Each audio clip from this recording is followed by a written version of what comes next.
Good morning, ladies and gentlemen of the media. I'm Sergeant Wayne Meister, Public Information Officer of the TTPS. And let me again welcome you to another press briefing for Friday, 10th February 2012. We'll go straight into our updates. In the Southwestern Division, during the period 2 p.m. to 8 p.m. on Thursday, 9th February 2012, a road traffic exercise was conducted in the Southwestern Division under the supervision of Senior Superintendent Ramsey and spearheaded by Acting Inspector Mohammed. 86 fixed penalty notices were issued for various offences in Siparia, Oropouche, Point Fortin, Santa Flora, Penal, Faizabad, Cap de Ville, Labrie, and the Erin districts. Between the hours of 6:30 a.m. to 12:30 p.m. on Thursday, 9th February 2012, officers of the Organized Crime, Narcotics and Firearms Bureau went to a forested area in the La Luna Road, Moruga district, where they discovered and destroyed a marijuana field with approximately 20,000 fully grown trees with a street value of $2 million. No one was arrested. And at the Piaco International Airport, keen powers of observation by members of the Customs and Excise Department resulted in the arrest of a Jamaican national who arrived in this country aboard a flight BW455 from Jamaica. Around 10 p.m. on Thursday, 9th February 2012, Custom Officer Zahid Ali had cause to search the suspect after she had been acting suspiciously. 15 pellets of marijuana were found concealed on her person. The woman, a 21-year-old Jamaican national, was arrested and taken to the Eric Williams Medical Science Complex, where 13 more pellets were removed as a result of a personal body cavity search. She is presently assisting police on inquiries. Again, quick action by the police averted a possible robbery in the Arima district on Thursday, 9 February 2012. The facts are, around 1:45 p.m. on Thursday, 9 February 2012, a party of officers from the Arima CID, under the supervision of Inspector Sicharan, Corporal Campbell, Police Constables Mutu, Nanu, and King, responded to a report of strange men seen in the vicinity of a jewelry store on Devness Street, Arima. On arrival, 2 men were seen in the area. They were searched and one Rosie .38 special revolver, loaded with 5 live rounds of ammunition, was found. On one of the men, aged 16 years of Lahokita, 2 live rounds of .38 ammunition was also found. The men were arrested and are now assisting police in other reports of robberies. The police continues to get firearms off the streets, and this was done by the members of the Interagency Task Force. Again, keen powers of observation on the part of officers resulted in a firearm being taken off the street. The facts are, around 11:30 p.m. on Thursday, 9th February 2012, Corporal Morales, Police Constable Small and Bridgelal of the IATF 1 Patrol in the East Driver District, where they observed a young man acting suspiciously. The man, 23 years of Clinton Street, East Driver, was searched and one .38 revolver with 5 rounds of ammunition was found on this person. He was arrested and charged for the offenses and is to be appear before the Police and Marshal Court today. Again, we want to commend these officers for their keen powers of observation, and yet we continue to be vigilant in our recovery of firearms. Again, we want to commend them. Keep up the good work. That is the end of your news brief this morning for Friday. I'll now open the floor for any questions that you may have.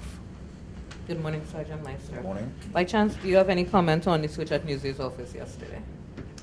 No, I don't want to make any special comment. What I want to say is that the TTPS recognizes the role of the media, and we want to continue to maintain good relationships with the media. The police, that is a matter under investigation, or the police is investigating, and we will await the results of that investigation. Yeah. That's what I'd really like to know. Who gave the directive for the search yesterday?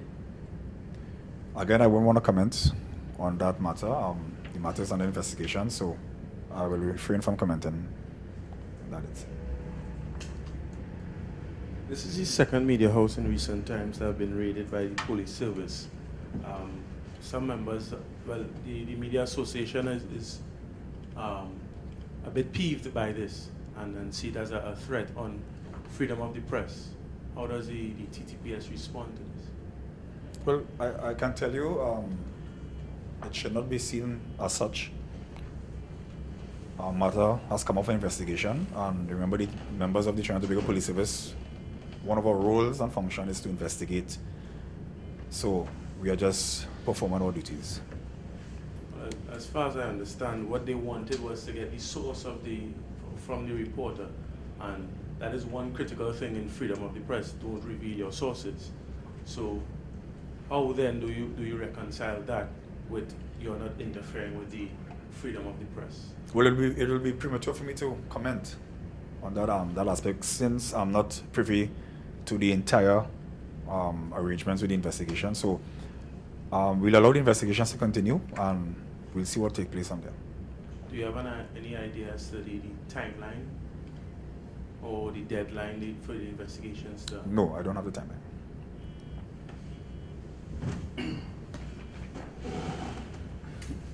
Mr. Meister, what's the procedure for the police to go on such an investigation?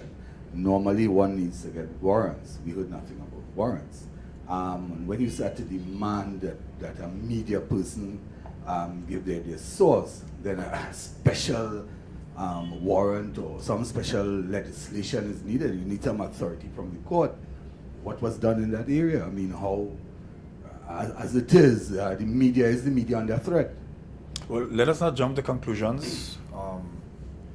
As I said before, I'm not privy to all of the facts, but I'm almost certain that police officers would have acted professional in their manner and would have followed proper procedures and protocol in relation to that incident. Is there some lack of communication? Because the Attorney General was critical of the police service for that action.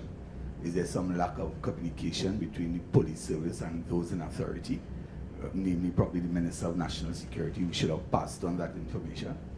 All right, well, as I bring close to this particular issue, again, I will say that the police officers would have acted and followed the proper protocol and proper procedures as it relates to investigating matters of this nature. So I will not make any more comments on that. Okay, a general question. Probably it might be aligned to that or many others. The Attorney General stated in one of his statements that he gave no authorization, or the police service did not seek any authorization to act. Is it a normal thing for the police service to get authorization from the government in charge to do certain things? Is it that the police service is politically inclined? That is one question. We'll refrain from giving any such comments. My personal opinion will not be relevant in this matter. As I said, we mentioned before, we have certain procedures which we follow, and we continue to follow those procedures to the T, to the letter, and we will always be guided by proper protocol and procedures. What is proper protocol? Does it mean you have to get authority from either the Attorney General, the Minister of National Security, or some member of parliament of the ruling party to act? Is that the proper protocol or procedure? I mentioned sometime earlier, it could be last year, that the TTPS, we operate with rules and guidelines. We are governed by regulations. So we, of course, will make any statement in relation to investigations. We are separate, we are independent to any agency. So we continue to be separate and apart from any agency, which is necessary in order for us to conduct proper investigations.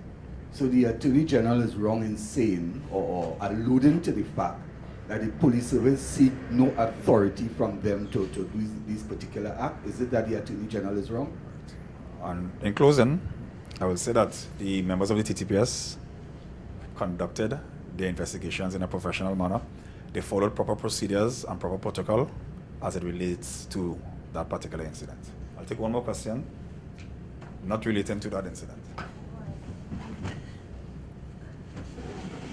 Sarge, you made mention of two things. A drug bust with 20,000 trees. Fully grown trees. With worth $2 million. Figures from before, every time there was thousands of trees, there was escalation in millions. So 20,000 normally would have been 20 million, and as 70,000 trees were destroyed, 70 million. This is going from the history that you have been providing for us for months now. This calculation is quite small. How is that, or why is that? Well, if I could recall, when we give the figure, the trees, and we also give like a weight in terms of the kilograms, and you would have, I think you would have been privy, you would have been privy to calculate like 1 kilogram, 10,000 and that kind of thing. The figure that we have here, as I said, would have been calculated by members of the Organized Crime, Narcotics and Fire Bureau. Of course, there are a lot of things to take in consideration. The grade and a lot of different aspects which will cause the figure to be adjusted at times. So depending on the grade, depending on the type, that will be the case. So not only was this low-grade marijuana, it was light low-grade marijuana. Short trees. We are guided, Mr. Jens, by the measurement that the Organized Crime and Narcotics Fire Bureau would use, and we continue to be guided by that. The second issue I wanted to raise is the issue of the Jamaican woman. And I know from time to time we have asked about this, but particularly we have seen an influx of Jamaican women, especially, coming in and being arrested for trafficking marijuana and in a few cases cocaine. Is the TTPS looking specifically or monitoring the movements of Jamaican women in particular in and out of the country? Well, let me tell you one time. Well, the Trinidad and Tobago Police Service, and we operate with a team of officers and officials from Customs and Excise, the airport security, and it just boils down to keen powers of observation. It just so happened that, the majority of them were women, but it boils down to keen powers and teamwork by the officials at the airport, which would have resulted in the amount of arrests in relation to this crime. You said keen powers of observation, and prior to this, you also made mention of collaboration with officials from Jamaica. Have there been any tip-offs from your counterparts in Jamaica of possible people, of possible suspects carrying marijuana and cocaine entering the country? Well, most definitely, what I can tell you is that once you have a team of officers working together, and which will include the regional counterparts, definitely information will be shared. And once that information is shared, we will act on that information. So we will give them information, they will give us information. And once the information has been investigated and has proven to be credible, we're going to act on it. And it's bearing fruits at this present time.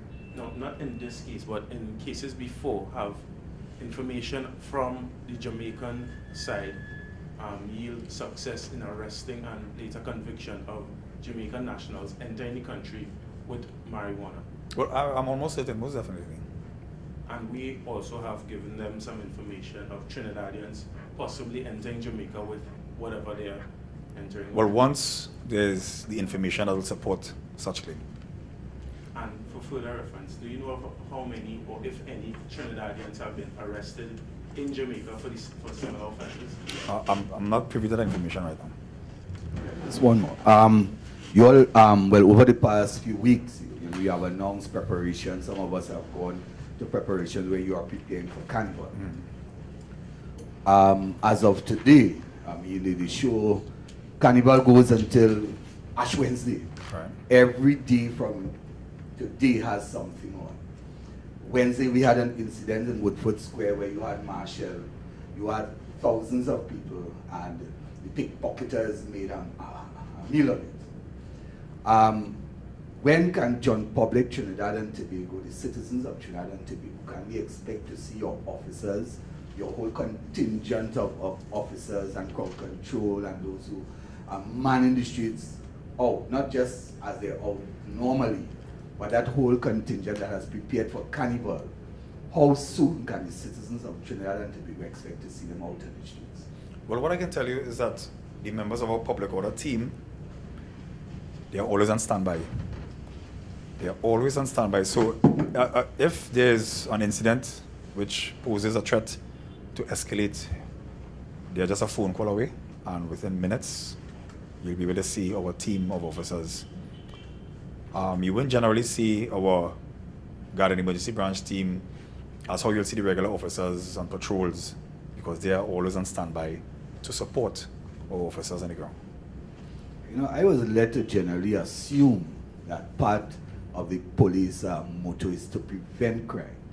When you have large contingents of people regularly, I would assume that the police patrols, the number of officers would be enlarged, it would be enlarged in numbers, because anything can happen. And I'm saying from today, you have traditional mass on the road this afternoon.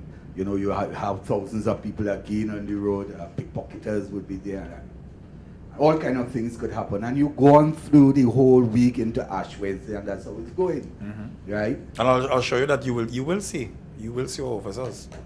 You will see them in all the activities. The normal officer, the normal No. thing. I'm saying that you need that extra strength. The extra strength is there, believe you. It will be available, it will be outside, not a phone call away, and the phone not working. No, don't worry. We have our ways of communicating with our officers to get them here in quick time. Final question.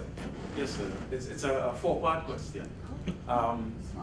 On Wednesday, I believe it was, a report was released from UNDP saying that 25% of the population feel safe with regards to the police service. How do you respond to that? Only 25% of the population feel safe in terms of the work that the police service is doing.